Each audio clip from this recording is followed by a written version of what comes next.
coisa querida da minha vida, professora Adriane Fauci. Hoje a gente vai dar início ao estudo a respeito dos direitos fundamentais previstos na Constituição Federal. Tema muito legal e ele é importante porque, além de te ajudar, por exemplo, com outras disciplinas, como, por exemplo, direitos humanos ou até mesmo em temas de redação, se for o caso da sua prova, ele te dá um panorama geral para você compreender melhor aqueles direitos específicos no texto constitucional. Então, ter essa noção geral de como funcionam os direitos fundamentais é extremamente importante para o desenvolvimento da tua matéria aqui de direito constitucional. Então, vamos lá. Primeira coisa.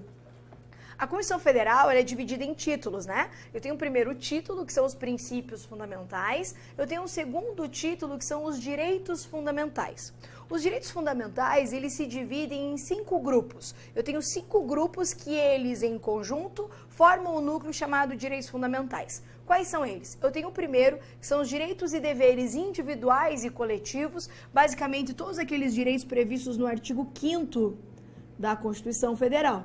Então, o artigo 5º, o famoso artigo 5º da Constituição, ele é uma das espécies de direitos fundamentais. Eu ainda tenho os direitos sociais. Os direitos sociais, eles estão elencados a partir do artigo 6º da Constituição Federal até o artigo 11, tá? Do 6º ao 11. Eu tenho ainda direitos de nacionalidade. Nacionalidade, você vai encontrar no artigo 13, artigo 12 e 13 da Constituição Federal. Direitos políticos você vai encontrar no artigo 14 a 16 da Constituição Federal e partidos políticos no artigo 17.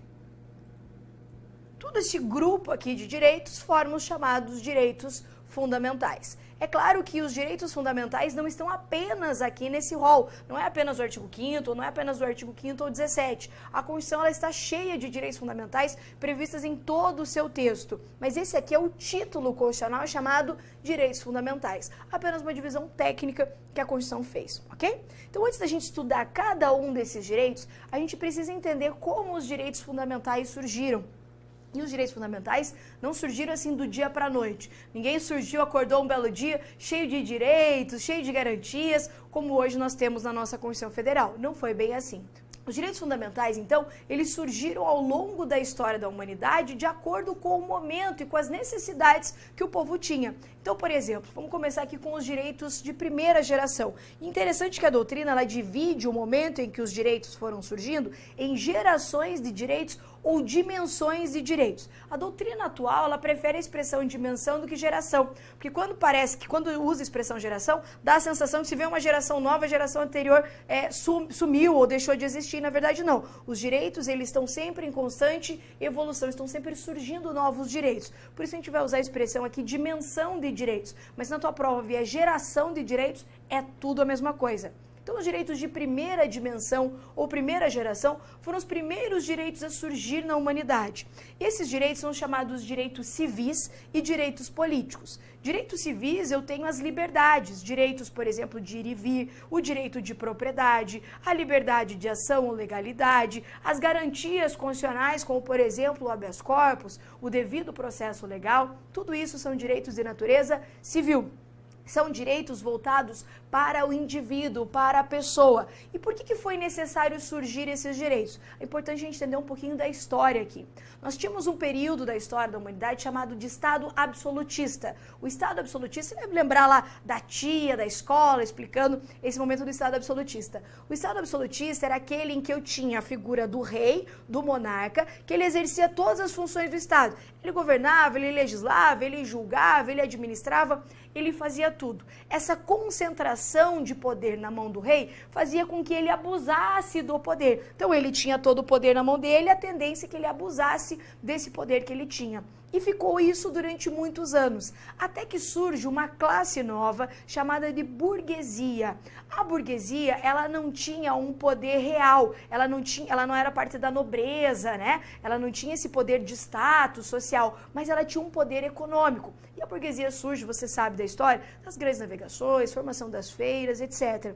A burguesia surge e ela tem dinheiro. O rei quer dinheiro, o rei quer relação com quem tem condição financeira. Aí a burguesia fala assim, beleza, rei, você quer o meu dinheiro? Quer. Então, assim, ó, eu preciso que você me garanta direitos. Aí os direitos de primeira geração, então esses primeiros direitos que surgem, eles surgem contra o Estado. Por isso que eles são classificados como direitos de liberdade. Importante você entender, porque senão você vai ficar decorando coisas que você não precisa decorar. Você tem um monte de outras coisas que você precisa decorar, menos isso aqui. Então, os direitos de primeira geração são direitos voltados para a ideia do Estado não faça. Imagine um Estado opressor, um Estado que restringe coisas das pessoas, que abusa do seu poder, já que ele está concentrado muito poder, e ele tende a realizar dessa forma. Aí eu chego para ele e falo assim, Estado, eu preciso que você me dê liberdades. Por isso que os direitos de primeira geração são direitos relacionados ao valor e ao ideal liberdade. Ou seja, aqui o Estado, ele deve não fazer as coisas, certo? Eu posso elencar aqui, dentro do momento histórico do surgimento dos direitos de primeira geração, as grandes revoluções burguesas. Tá? Então, o que marca o surgimento dos direitos de primeira geração, de primeira dimensão? As revoluções burguesas. E, consequentemente, toda a revolução ela vem acompanhada depois de uma declaração, de um ato que declara direitos. Então, tivemos as revoluções burguesas e eu tive declarações na sequência. Por exemplo, a Declaração Americana, de 1776, a Declaração Francesa, de 1789. Então, eu coloquei, inclusive, outros marcos históricos aí no seu material. Mas esses dois aqui são os que mais aparecem em prova. Então, os direitos de primeira geração ou primeira dimensão relacionados ao valor liberdade. A ideia é limitar o poder que era absoluto do Estado. Aqui, pode vir na sua prova, a expressão liberdades públicas, certo? E por que direitos políticos? Porque a burguesia, para poder ter assegurado direitos, ela começou a exigir participação no poder legislativo do Estado. Você sabe que é apenas a lei que pode te dar direitos e garantias, direitos ou te determinar obrigações, sim ou não? É a lei que pode dizer, você tem direito disso, você tem direito daquilo. Logo a burguesia falou assim, cara, se eu quiser me defender do Estado, como que eu me defendo do Estado? Através da lei. E é assim até hoje. É apenas a lei que forma um escudo contra a opressão do Estado. Por que o Estado não pode invadir sua casa e ir lá pegar suas coisas? Porque existe uma Constituição, uma lei que te protege. Então a burguesia percebeu isso. Falou assim, cara, eu preciso participar da formação da vontade da lei. Por isso que ela exige o exercício de direitos políticos, podendo, por exemplo, se candidatar a cargos eletivos, ok? Grava assim, direitos de primeira geração, direitos civis, liberdades voltadas para o indivíduo e também exercício de direitos políticos. Aqui, então, com o surgimento dos direitos de primeira geração, cai o Estado absolutista e surge o chamado Estado liberal. O Estado liberal, então, é aquele que não intervém nas relações econômicas, ele não fica preocupado com as relações entre particulares. É um Estado que não faz, é um Estado que não impõe a sua vontade nas relações privadas. Até que ok. O problema é que esse Estado, esse modelo de Estado, que aparentemente era perfeito e ideal, começa a produzir inúmeros problemas sociais. Isso porque vamos pensar como é que funciona um Estado extremamente liberal, como era o caso dessa época. O Estado liberal, como eu disse, ele não intervém nas relações econômicas. Aí vamos imaginar, então, a situação que nós tivemos da Revolução Industrial. A Revolução Industrial, então, foi o surgimento do desenvolvimento econômico, né? Máquina a vapor, tecnologias na época, surgimento de mil coisas modernas, né? Que não existia durante o fim do Estado absolutista e o período inicial do Estado liberal. O que acontece na Revolução Industrial? Eu tenho um industrial que ele tem o poder da indústria, ele contrata pessoas. Olha que coisa maravilhosa que deveria funcionar. O cara tem a indústria, ele produz riqueza e ele devolve essa riqueza para a sociedade. Como que ele devolve a riqueza para a sociedade? Através de um negócio chamado salário. Então, eu uso a sua mão de obra, eu exploro a sua mão de obra, mas eu te devolvo isso através de um negócio chamado salário. Todo mundo ganha dinheiro, todo mundo fica feliz, a riqueza é produzida e todo mundo fica bem. É isso que acontece? Não é isso que acontece. O que o industrial começa a perceber? Todo mundo começa a se aglomerar nas cidades. Você lembra isso da história, não lembra? As pessoas começam a sair do campo e ir para as grandes cidades, fenômeno conhecido como êxodo rural. Sai todo mundo para a cidade. Por quê? Você sabe que a caneta é mais leve que a enxada, né? Então todo mundo quer desenvolvimento econômico, todo mundo quer melhor qualidade de vida, todo mundo quer melhorar. Aí as pessoas saem da zona rural e vão para o centro urbano em busca de melhores qualidades de vida. Chega lá, o que acontece? O industrial tem emprego para dar, só que eu tenho uma fila de pessoas que querem trabalhar ali. Imagine que o cara paga 30 para o seu funcionário. Quando eu tenho uma fila de pessoas, o que ele fala? Cara, eu vou pagar 20 para você. Você quer 20 para trabalhar e fazer a mesma função? Ah, eu quero. O cara tá desesperado para trabalhar. Aí quando ele pega, coloca a pessoa para trabalhar por 20, o que acontece? Aqueles 10 que ele pagava se transforma em lucro. E daí o cara cresce o olho desse tamanho e fala assim, eita, que eu posso lucrar mais. E daí aquilo que deveria voltar para a sociedade não começa a voltar.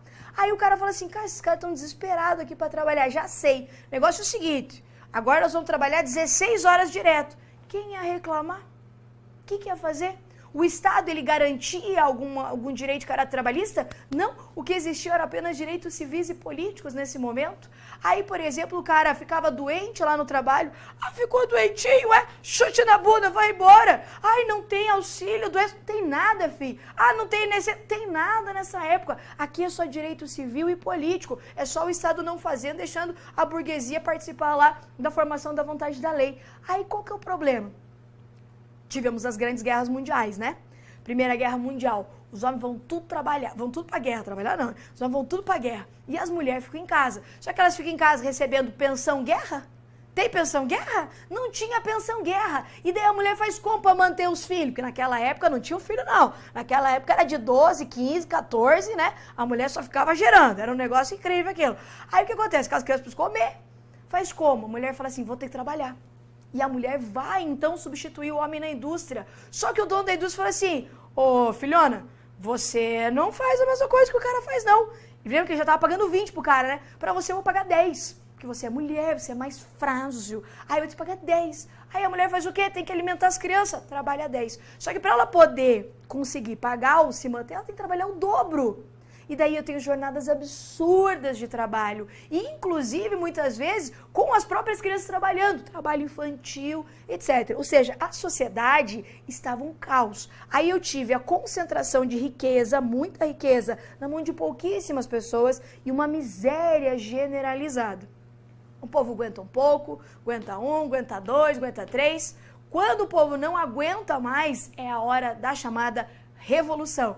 E eu tive, então, aqui as revoluções trabalhistas. Aí aqui eu tive as primeiras guerras não, né? As primeiras greves, a formação de sindicatos. As pessoas precisavam se organizar, os trabalhadores precisavam se organizar para brigar por melhores qualidades de vida. Veja que essa mulher, ela não tinha onde deixar essas crianças. Ah, eu vou deixar na creche, vou deixar na escolinha. Que escolinha? Eu tinha escolinha aqui não. Aqui não tinha direito social ainda.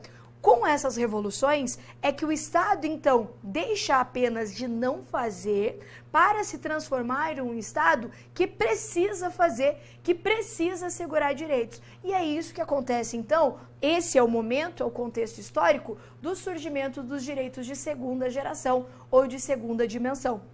Ele surge, então, em decorrência das revoluções trabalhistas, organização de sindicatos, movimentos grevistas, em que ficou assegurado, então, com o surgimento desses direitos, direitos de natureza social, direitos econômicos e direitos culturais. Aqui o valor não é mais liberdade. Aqui o que a sociedade quer é igualdade social. Veja que eu tenho muita riqueza aqui e miséria. Como que eu faço para tornar essas pessoas iguais? Eu preciso dar direitos para elas. É só assim que a gente faz igualdade entre pessoas diferentes. Então eu tenho aqui o cara muito rico, eu preciso fazer com que esse cara melhore. Como que eu faço? Eu dou direitos para eles. Eu asseguro condições de igualdade material, de justiça social. E é isso que acontece nesse período. Por isso que surgem esses grupos de direitos sociais, econômicos e culturais. Aqui o Estado não é um não fazer, deixa livre, não. Aqui o Estado tem que dar. Aí por isso que o Estado tem que dar educação, tem que dar saúde, tem que dar alimentação, tem que dar moradia, tem que dar condições boas de trabalho. Essa é a função do Estado. Cai aquela figura do Estado 100% liberal para um surgimento de um novo modelo de Estado, que é o Estado de bem-estar social. Marcos históricos aqui para nossa prova: Constituição Mexicana de 1917, Constituição de Weimar, que é a Constituição Alemã de 1919. Nesse mesmo momento eu tenho o surgimento da OIT, que é a Organização Internacional do Trabalho, ok? E como eu disse, né, não é porque veio o direito de segunda dimensão que acabou os de primeira, não, eles vão se acumulando. Então hoje eu tenho primeira geração, eu tenho também os direitos de segunda dimensão e ainda eu tenho direitos de terceira dimensão. Os direitos de terceira dimensão, eles se diferenciam um pouco dos demais, porque aqui eu estou diante de direitos difusos ou transindividuais. Perceba que os direitos de primeira geração são direitos individuais, é meu, a minha propriedade, a minha liberdade. Direitos de segunda geração são mais voltados até para uma ideia de coletivo, mas ainda são voltados para o indivíduo, certo? Aqui eu tenho direitos de terceira dimensão que eu não consigo identificar grupos ou coletividades que são detentoras daquele direito. Por isso, direitos difusos, coletivos ou transindividuais. Exemplo desses direitos: direito ao meio ambiente. O direito ao meio ambiente, ele é um direito de todos, concorda comigo? Quem tem direito ao meio ambiente? Todo mundo. Ah, só trabalhador? Não. Só quem recolhe para a Previdência? Não. Todos têm direito ao meio ambiente, certo? Por isso que a gente vai dizer que os direitos de terceira dimensão, diferente dos de primeira, diferente dos de segunda, eles são relacionados ao valor fraternidade, ou solidariedade. Aqui, esses direitos, para serem implementados, ele depende de um atuar do Estado, mas também da coletividade. Então, por exemplo, assegurar um meio ambiente ecologicamente equilibrado não depende só do Estado. Depende do Estado, mas depende também da própria sociedade. Para a nossa prova, você tem que conhecer alguns dos direitos de terceira dimensão. A doutrina, ela traz como direito de terceira dimensão o direito ao meio ambiente, a proteção e defesa do consumidor, a autodeterminação dos povos. Eu tenho outros direitos que a doutrina coloca, que eu deixei no seu material apenas a título de exemplo. E eu tenho ainda o direito à paz. Só que aqui nós temos um probleminha.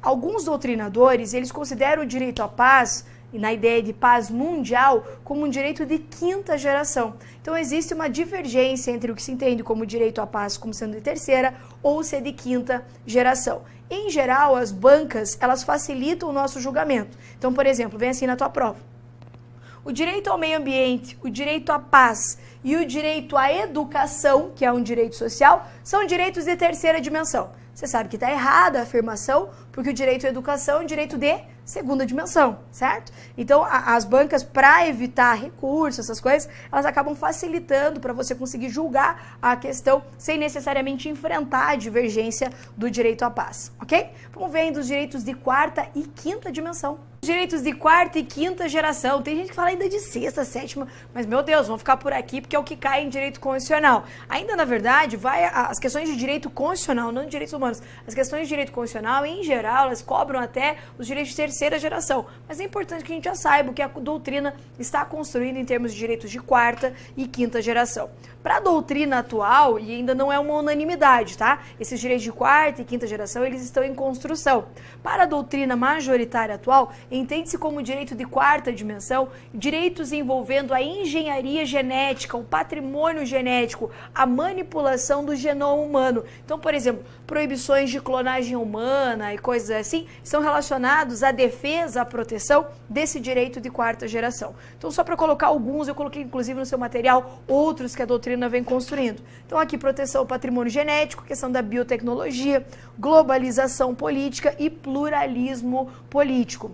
A doutrina tem defendido que isso aqui vai além das participações políticas e que, portanto, seria um direito de quarta geração, tá? Direitos de quinta geração. Direitos de quinta geração, a doutrina tem colocado aqui o direito à paz. Como eu disse para você, parte da doutrina diz que o direito à paz é direito de terceira geração. Uma construção mais moderna vem dizendo que o direito à paz é um direito de quinta geração. E há quem defenda também que está relacionado como direito de quinta geração esse universo virtual, o mundo da internet, as tecnologias de cibernética, voltado para essa ideia de globalização online, né, do mundo efetivamente virtual. Certo? Era isso que nós tínhamos para falar a respeito das dimensões das gerações de direitos fundamentais. Vamos falar agora a respeito das características dos direitos fundamentais. Eu poderia enumerar milhares de características dos direitos fundamentais. Coloquei aqui no quadro aquelas principais que sempre são em prova, mas este é o seu material completaço com as principais características. Vamos para a primeira delas, a historicidade. A historicidade significa que os direitos fundamentais, eles não surgiram do dia para a noite, eles são uma construção histórica e mais, estão em constante evolução. Então, se você for pensar nos direitos de primeira geração lá, são direitos mais remotos, mais antigos, mas eu tenho os de segunda, de terceira, e nós estamos construindo novos, quarta, quinta, sexta dimensão de direitos fundamentais. Por isso, eles não são algo que veio, que nasceu com o ser humano, são uma construção histórica e também estão em constante evolução. É isso que significa essa característica. Universalidade. Os direitos fundamentais, eles são para todos. Os direitos fundamentais, eles não podem ser vistos apenas, por exemplo, para nacionais de um país ou para pessoas que tenham condições financeiras para exercer esses direitos. Então, os direitos fundamentais, eles devem ser assegurados a todos. Só que cuidado, a característica da universalidade não significa dizer que todos os direitos são de todos. Por exemplo, enquanto direito fundamental, nós temos os direitos de caráter trabalhista. Logicamente que os direitos trabalhistas, eles não são de todos, eles são de todos os trabalhadores, certo? É proteção do mercado de trabalho da mulher, que é um direito fundamental. Nesse caso, apesar de ser para todos, é para todas as mulheres que estejam nas condições previstas em lei, certo? Então, a universalidade significa que os direitos fundamentais são para todos, uma perspectiva de que todo mundo que ostenta a condição de ser humano pode ter direito fundamental, mas nem sempre todos os direitos fundamentais são extensíveis a todas as pessoas, ok? A terceira característica, que sem dúvida é a mais importante para a tua vida, que é aquela que cai em prova há 1494 mil anos e continua caindo, é a característica da limitabilidade, da relatividade dos direitos fundamentais. Essa ideia, essa característica é que os direitos fundamentais, eles não são absolutos. Explico melhor. Você já deve ter ouvido falar da tua mãe, da tua tia, teu avô, sei lá, alguém que te criou dizendo assim, ó, tudo tem limite? É ou não é? Tudo tem limite. E os direitos fundamentais não são diferentes. Ou quando seu pai e sua mãe falam pra você assim, ó, o seu direito termina quando começa o do outro. Não tem essa frase aí? Essa frase, ela caracteriza essa característica dos direitos fundamentais, que eles não são absolutos, que existem limites. Esses limites referem-se a relativizações dos direitos fundamentais. E a Constituição faz isso o tempo inteiro. Quer ver um exemplo? A Constituição fala assim, ó, é garantido o direito de propriedade, mas a propriedade tem que atender à função social. Então, ela te dá o direito, mas ela já dá o limite. Você tem direito de propriedade, mas tem que atender à função social. Ela assegura o direito à vida, assegura, mas ela permite pena de morte, no caso de guerra declarada. Então, o tempo inteiro a Constituição nos dá direitos e estabelece limites, relativizações a esses direitos fundamentais. Então, o que você tem que gravar? Que os direitos fundamentais não são absolutos. Aí aqui eu faço uma pequena observação, que eu tenho certeza que sempre tem aquele que quer discutir a respeito disso. Em prova se resolve assim, ó, não há direito fundamental absoluto. As únicas exceções que você pode pensar, e só vale as exceções se a questão mencionar a exceção, é a questão da tortura e da prática da escravidão. Então aqui, claro, que não existe relativização. Ah, não existe hipótese em que pode torturar. Nunca pode torturar. Ah, nem na guerra? Não, nem na guerra. Nem um pouquinho? Nem um pouquinho. Então, torturar não existe limite, não existe relativização. A ideia é que eu não permito, em qualquer hipótese, a prática da tortura. Da mesma forma, a prática da escravidão, certo? Então, assim, os direitos fundamentais não são absolutos. Pronto, é assim que você resolve. Agora, você só lembra que não tem relativização em relação a esses dois direitos aqui, se a questão mencionar esses dois direitos. Combinado? Tá. Eu disse para você que os direitos não são absolutos, que eles podem sofrer limites. Quem pode limitar os direitos fundamentais? Bom, eu já disse que a própria Constituição. Então, a própria Constituição pode vir e limitar os direitos fundamentais. O próprio texto pode trazer essa limitação. Pode uma emenda constitucional? Pode uma emenda constitucional. Lembrando que os direitos fundamentais, de acordo com a doutrina mais moderna, inclusive que de acordo com o STF, eles são considerados como cláusulas pétreas das Constituições, apesar do texto constitucional mencionar como cláusula pétrea apenas os direitos e garantias individuais. Ser cláusula pétrea significa que, uma vez previsto no texto constitucional, eu não posso abolir aquele direito. Não significa que eu não possa relativizá-lo. Cuidado com isso. Eu posso relativizar, eu posso limitar. O que eu não posso é, por exemplo, através de uma emenda constitucional, ir lá e descaracterizar, abolir o direito. Certo? É isso que não pode. Então, eu posso relativizar, estabelecer limites a direitos fundamentais através do quê? Através da Constituição, inclusive através de uma emenda constitucional. Posso também fazer isso através das leis. Exemplo clássico, a Constituição assegura o direito à vida. Aí vem a própria Constituição e fala, não pode não existe pena de morte, mas existe no caso de guerra declarada. Ela limitou o direito à vida. Aí vem a lei e fala assim, ó, pode abortar nesse, naquele outro caso. Certo? Então, se ela fala que pode abortar, ela está estabelecendo um limite, uma relativização do direito à vida. Então, as leis podem impor limites aos direitos fundamentais. Ainda, um juiz. Um juiz, na hora de julgar um determinado caso, ele pode relativizar o direito. Por exemplo clássico, liberdade de informação e direito à privacidade. Você tem o direito de ser informado, ter notícias, informações a respeito de um caso, um crime, situações? Tem. Tá, mas até que ponto o direito à informação não viola a privacidade dessa pessoa? Não viola a sua honra, não viola a sua imagem? Então, muitas vezes, a lei não vai dizer, se fizer tal coisa, é informação. Se fizer tal coisa, é privacidade. A lei não tem como prever todas as situações do mundo moderno. Aí, o que acontece? Quando eu tenho um conflito entre uma liberdade e outra liberdade, ou um direito fundamental e outro direito fundamental, quem vai me dizer qual direito deve prevalecer é quem? É um juiz. Então, o juiz pode dizer assim, nesse caso, o direito à informação tem que ficar de lado, e o que vale é a privacidade. Veja que ele limita o direito à informação e privilegia a privacidade. Ou ele pode dizer não. A informação que deve prevalecer, a privacidade que fica de lado. Então, por isso, quem pode estabelecer limites aos direitos fundamentais? Um juiz. Num caso concreto, ele vai fazer um juízo de ponderação, ver o que ele consegue de assegurar mais direitos, tentando restringir o mínimo possível. Mas tudo isso depende muito do caso concreto, certo? Um exemplo relacionando com o direito à vida, para ficar tudo dentro do mesmo grupo, né? A Constituição relativiza o direito à vida, dizendo que tem uma hipótese de pena de morte, que é no caso de guerra declarada. Aí vem a lei e fala das situações do aborto. Aí vem o STF e fala assim, STF, no caso, é a figura do juiz. Aí vem o STF e fala assim, pode abortar o feto anencéfalo.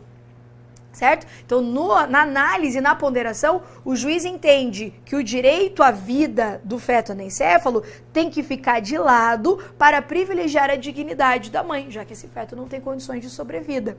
Certo? Então, quem pode limitar? Constituição, emendas, leis e um juiz no caso concreto. Só que aqui nós temos que ter muito cuidado. Eu posso limitar direitos fundamentais, mas eu não posso limitar ao ponto de descaracterizar esse direito, porque senão eu vou abolir o direito. Essa teoria que diz que eu posso limitar, mas não posso limitar ao ponto de descaracterizar, é a chamada teoria do limite dos limites. A teoria do limite dos limites é assim, você pode me limitar, mas você não pode me limitar ao ponto de me abolir. Por isso a teoria do limite dos limites. Quer ver um exemplo? A Constituição, ela estabelece prazos de aposentadoria, certo? Prazos não, idades, né, de aposentadoria. Essas idades para aposentadoria são direitos fundamentais, são direitos sociais. Eu posso alterar as idades de aposentadoria? Posso, porque eu posso relativizar um direito fundamental. Mas na hora de mudar as idades da aposentadoria, será que eu posso colocar, 100 anos? 100 anos para se aposentar. O que você acha? Se eu colocar 100 anos, quem se aposenta? Ninguém, só um ou outro japonês, essas pessoas atletas, isso aí, e nem atleta muito que corre no sol, né? Porque dá desgaste, isso aí também físico. Tem que ser uma pessoa com uma genética maravilhosa, porque pouquíssimas pessoas vivem até 100 anos. Então, logicamente, que na hora de limitar, se eu coloco, por exemplo, aposentadoria com 100 anos, eu acabo abolindo o direito, descaracterizando o direito e violando, então, a teoria do limite dos limites. Quando eu descaracterizo, eu atinjo o chamado núcleo essencial. Então grava isso aqui, é bem teórico, mas é fácil de entender se você me acompanhar. Posso limitar direitos fundamentais? Posso. Posso quanto? Até que eu não atinja o núcleo essencial. O nome diz que eu não posso atingir o núcleo essencial, é a teoria do limite dos limites, tá? Aí, em decorrência disso, surgem duas doutrinas que dizem assim, tá, mas o que é o núcleo essencial? O que eu não posso realmente atingir que descaracterizaria o direito. Que nem no caso da aposentadoria fica óbvio, né? Quando eu coloco 100 anos, eles falam, não, já violou, faz sentido. Agora, será que existe uma regrinha estabelecida para aquilo que é ou não núcleo essencial? Duas teorias foram criadas. A teoria absoluta diz assim, se está na Constituição, esse é o núcleo essencial. Então, por exemplo, para a teoria absoluta, se a Constituição falou 60 anos, é 60 anos, não pode mudar. Para a teoria relativa, ela vai dizer assim, não. Quem vai analisar se viola ou não o núcleo essencial é o caso concreto, um juiz que vai ver. Então, por exemplo, se eu aumentar a idade para aposentadoria para 90 anos, quem vai ter que me dizer se isso viola ou não o núcleo essencial vai ser o juiz, vai ter que analisar se viola ou não o núcleo essencial. Qual teoria nós adotamos no Brasil? No Brasil, nós adotamos a teoria relativa. Então, qual é a teoria que adotamos no que diz respeito ao núcleo essencial? Ou seja, aquilo que caracteriza a essência do direito fundamental que a gente não pode abolir. Teoria relativa. Então, quem vai me dizer o que é ou não núcleo essencial? O caso concreto, uma situação específica, certo? Na prova, vem dizendo que a teoria adotada no Brasil é a teoria absoluta, errada é a relativa. Vamos para as outras características bem rápido e bem simples também, ó. Eu tenho a característica da inalienabilidade. Você não pode vender, você não pode alienar um direito fundamental seu. Né? Eu vou vender a minha dignidade. Não pode vender a tua dignidade. Eu vou renunciar a um direito fundamental meu, né? Ou vender um rim, né? Eu vou vender um rim no mercado negro para ver se eu consigo arrecadar o dinheiro. Não pode, né? Inalienabilidade. Renunciar a um direito fundamental. Eles são irrenunciáveis. Cuidado. Deixar de exercer um direito não significa renunciá-lo. Então, por exemplo, lá na sua empresa vão realizar greve. E direito de greve é um direito fundamental. E você não quer participar da greve. Nesse caso, se você não participa, não é que você está renunciando a esse seu direito. Você está deixando de exercê-lo. O que não pode é quando você vai ser contratado, por exemplo, para um trabalho, o teu chefe fazer um contrato com você e falar assim, ó, abre mão aqui para mim de fazer greve. Certo? Renuncia aqui expressamente esse teu direito. Aí não pode, porque ele é irrenunciável. Agora, se você quiser deixar de exercer ele, aí não tem problema nenhum, tá? Imprescritibilidade. Os direitos fundamentais, eles não prescrevem, ou seja, eles não se perdem com o decurso do tempo. Então, você não tem, 20 anos para exercer dignidade, você tem a vida inteira, né? Você pode exercer seu direito sem se preocupar com o decurso do tempo. Por exemplo, a pessoa está sendo torturada lá. Mas já passou 30 anos que ela está sendo torturada, prescreveu o direito dela não ser torturada. Não existe isso, certo? Então, os direitos fundamentais, eles não se perdem com o decurso do tempo. É lógico que existem exceções. Por exemplo, prescrição dos créditos trabalhistas. Por exemplo, a pessoa pode vir a perder a sua propriedade através do negócio chamado uso capião, se ela não usa em determinado prazo. Mas para a nossa prova aqui, ó, Teoria Geral dos Direitos Fundamentais, anota, direitos fundamentais são imprescritíveis, tá? Proibição do retrocesso. Uma vez que eu asseguro um determinado direito fundamental, eu não posso ficar voltando atrás. A gente deu esse direito, mas, poxa vida, eu acho que vamos tirar ele agora, né? Não precisa. Não tem. Uma vez que eu evoluo na garantia de um direito, eu nunca posso retroceder. Então, por exemplo, na hora de relativizar um direito, eu posso. Mas eu sempre tenho que relativizar esse direito para melhor, para dar mais condições, para melhorar a condição da vida das pessoas, ok? E ainda, por fim, a garantia ou a característica da não taxatividade. O que é isso? Os direitos fundamentais, eles constam no nosso texto constitucional em um rol exemplificativo. Então, não é só aquilo. Eu posso ter outros direitos fundamentais previstos no próprio texto constitucional, em toda a sua disposição, ou mesmo fora do texto constitucional. Quem me diz isso é o artigo 5º, parágrafo 2º da Constituição, que consagra a chamada cláusula de abertura material. Esse é o juridiqueizinho para falar que os direitos fundamentais não são taxativos, ou seja, existe a possibilidade, uma abertura para novos direitos serem inseridos, ok? Veja comigo na tela a leitura, então, do artigo 5º, parágrafo 2º. Que fala dessa característica da não taxatividade. Professor, você colocou um monte de outras características. Sim, elas não são tão comuns de serem cobradas, mas para você ter a referência ali e acompanhar no seu material, tá? Diz assim o parágrafo 2º.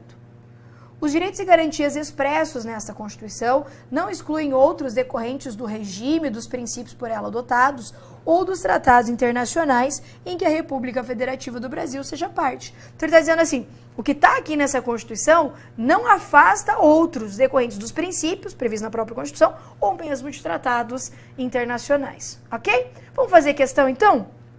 Vamos que aqui é importante. Historicamente, os direitos fundamentais de primeira dimensão pressupõem dever de abstenção do Estado, ao contrário dos direitos fundamentais de segunda dimensão, que exigem para sua concretização prestações estatais positivas. Não é exatamente isso? O direito de primeira geração fala assim, Estado não faça, um dever de abstenção, um não fazer. Enquanto que os direitos de segunda geração pressupõem que o Estado tem que fazer o quê? Que o Estado tem que assegurar esses direitos. Os direitos de segunda geração são direitos de fraternidade ou solidariedade, tendo como objetivo a proteção da coletividade. Não, quem tem a ver com fraternidade, solidariedade, proteção da coletividade e tal, são os direitos de terceira geração. Bem erradinha. Direitos fundamentais de terceira geração possuem um viés mais coletivo e subjetivo, como o direito à paz, ao meio ambiente sadio, à comunicação. Veja que aqui, ó, a CESP considerou o direito à paz como sendo mesmo um direito de terceira geração. Então, direito à paz, meio ambiente, direito à comunicação, inclusive está certinho aí no seu material, são direitos considerados de terceira geração. É característica marcante o fato dos direitos fundamentais serem absolutos, no sentido de que eles devem sempre prevalecer, independentemente da existência de outros direitos, segundo a máxima do tudo ou nada. Ô, louco, rapaz, claro que não! Exatamente o contrário que falamos, né? Os direitos fundamentais têm como característica não serem absolutos, ou seja, eles devem ser compatibilizados, harmonizados com o exercício de outros direitos fundamentais, ok? Muito bem, era isso que nós tínhamos para a nossa aula de hoje. Eu espero muito que você tenha gostado. Até a próxima!